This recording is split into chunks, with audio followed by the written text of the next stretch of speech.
Las noticias del mediodía en Mañanas Blue. Al mediodía, como siempre, nos conectamos con los periodistas del servicio informativo de Blue Radio para que usted se entere de lo que está pasando hasta ahora en Colombia y en el mundo. Y en el país se sigue moviendo pues las revelaciones que se hicieron sobre las comunicaciones de alias Calarcá y su relación y las relaciones de las disidencias de las FARC con la campaña del presidente Gustavo Petro. De hecho, la senadora opositora del Centro Democrático, María Fernanda Cabal, Andrés Carmona, ha dicho que pedirá colaboración de las autoridades norteamericanas para que se llegue al fondo de este asunto. Así es, Camila, muy buenas tardes. Se trata de un documento, una carta que acaba de enviar la senadora Cabal ante el secretario de Estado de los Estados Unidos, Marco Rubio. En esa comunicación le pide la senadora Cabal al secretario Rubio que para facilitar la cooperación internacional en investigaciones claves en temas judiciales, como lo son estas revelaciones hechas por la unidad investigativa de Noticias Caracol, le pide participar en esta investigación para esclarecer los hechos que tendrían que ver con la posible relación de las disidencias de las FARC, hablamos en el caso de Iván Mordisco y Mayimbu, en la posible financiación de la campaña Petro Presidente. Recordemos esos chats en los que un emisario de Mordisco habla con Calarcá y le menciona la presencia incluso de la presunta relación con la vicepresidenta Francia Márquez, algo que ella ha negado, pero también la infiltración del aparato estatal por parte de las disidencias de Calarcá en temas como en el caso del general Huertas y del director de inteligencia de la unidad de la Dirección Nacional de Inteligencia, y Wilmer Mejía. Todas esta solicitud se da en el marco de la cooperación y buscando a través de los canales diplomáticos que las autoridades norteamericanas aporten a la investigación y el esclarecimiento de los hechos.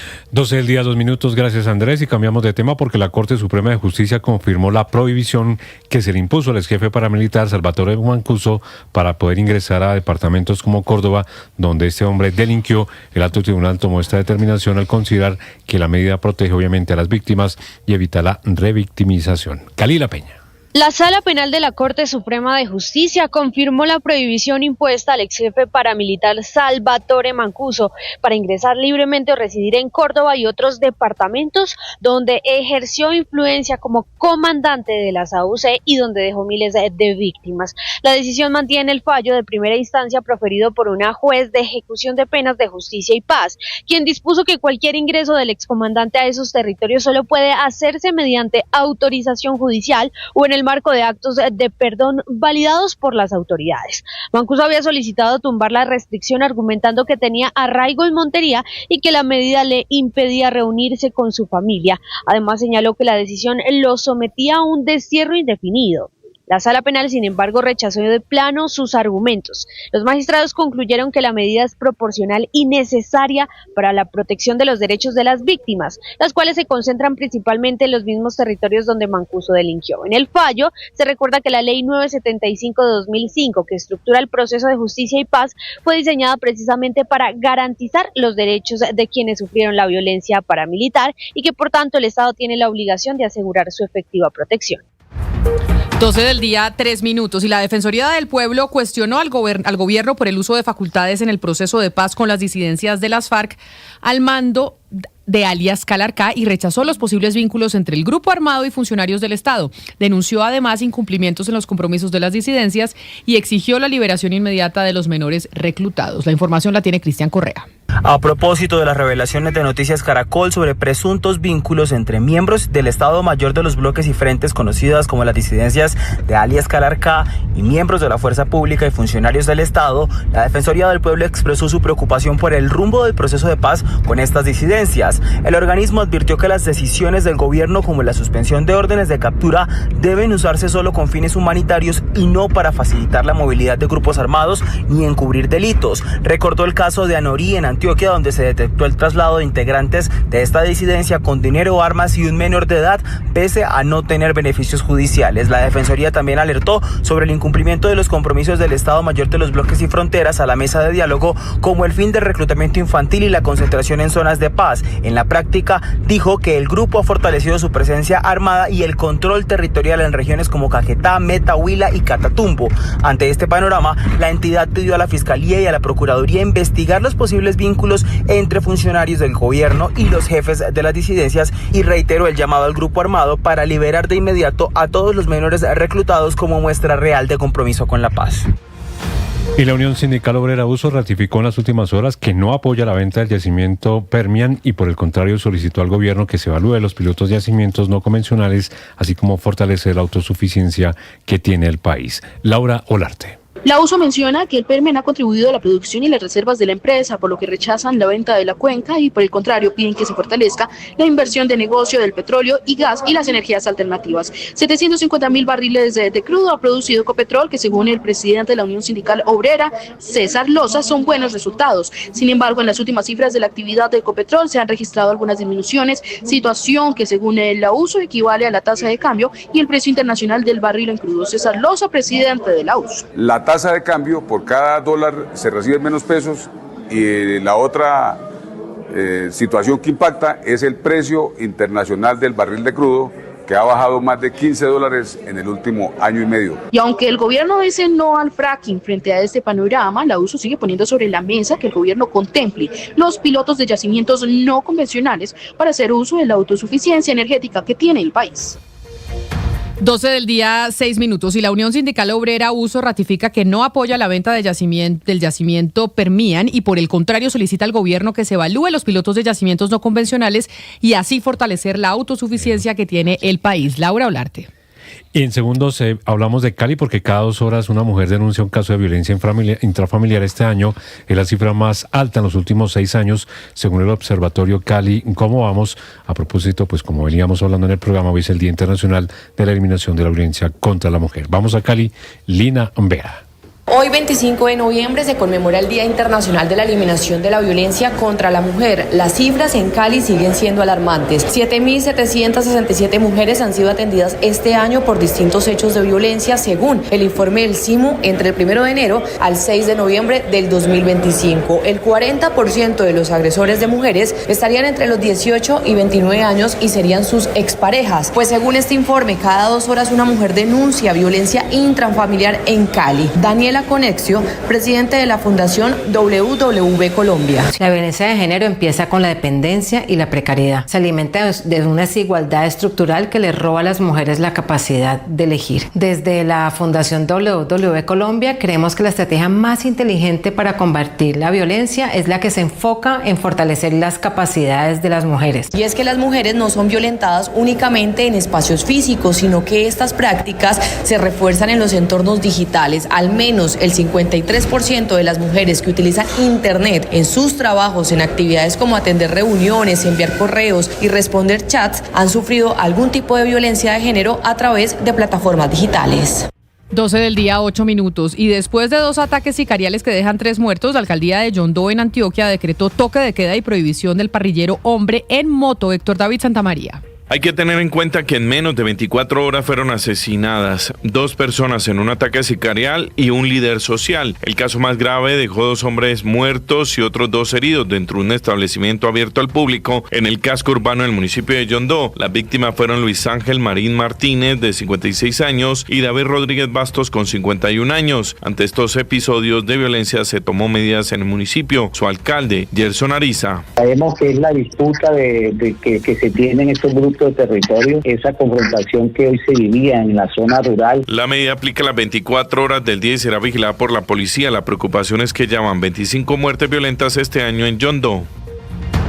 Y vamos ahora a la ciudad de Cartagena porque cayó un hombre señalado de cometer más de 20 robos en la ciudad. Está identificado con el alias del menor, con más de 8 anotaciones, y fue capturado, como decimos, mientras intentaba robar a una pareja en plena vía pública de la ciudad de Cartagena. Dálida Orozco.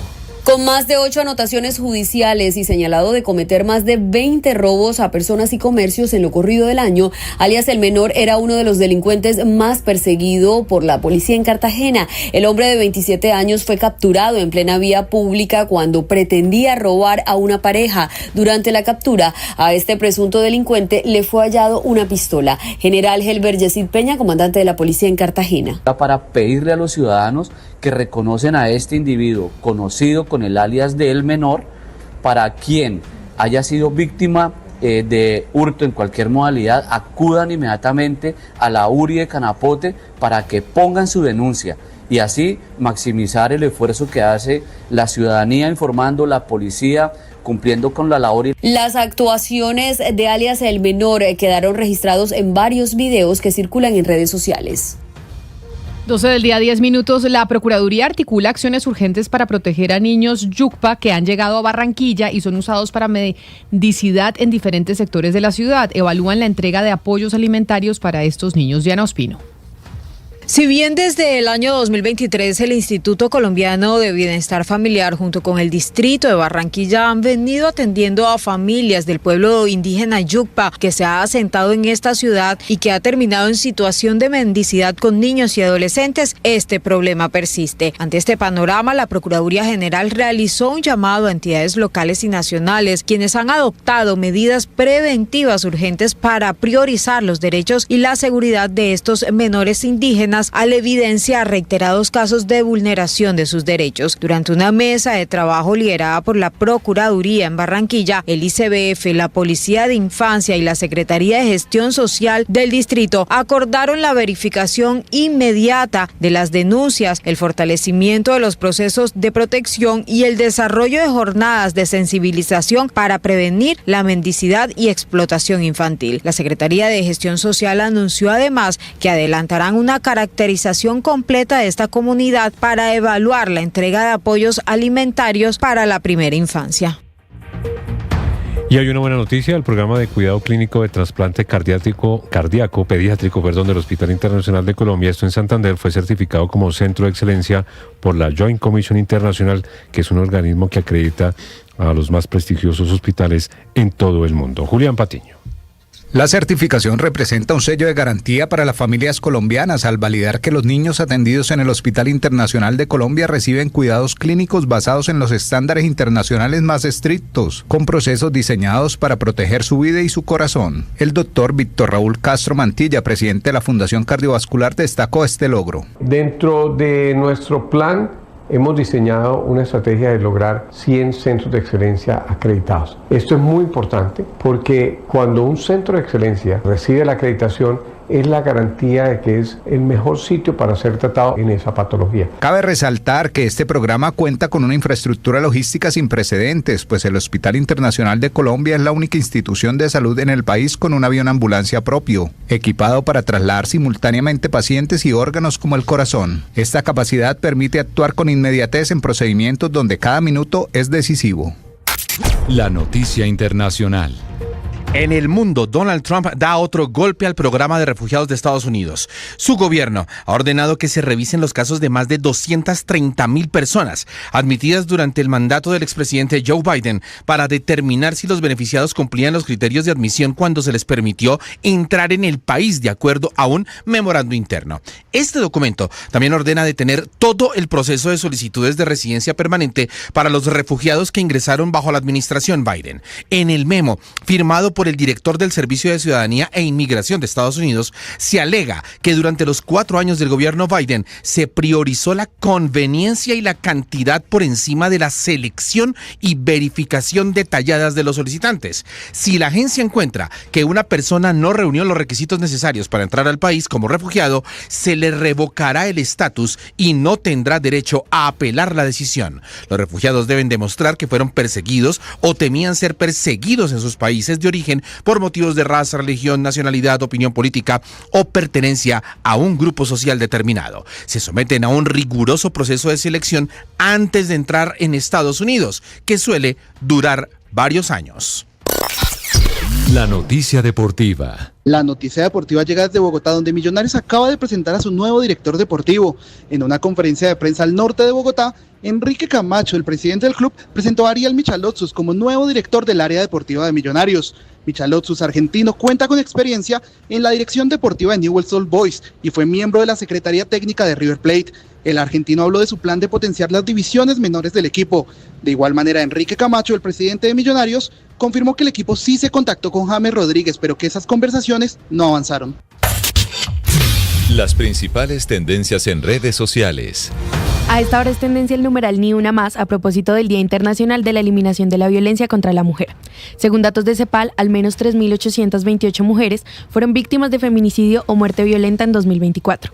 En el marco de la conmemoración a las víctimas, diferentes organizaciones sociales hacen llamados a las autoridades para la acción oportuna contra la violencia. Por eso, han convocado movilizaciones en algunos puntos clave de las ciudades. En Bogotá, las dos concentraciones principales serán en el Monumento a la Pola a las 12 del mediodía y en la Fiscalía General de la Nación a las 4 de la tarde. Esta y más tendencias en blurradio.com.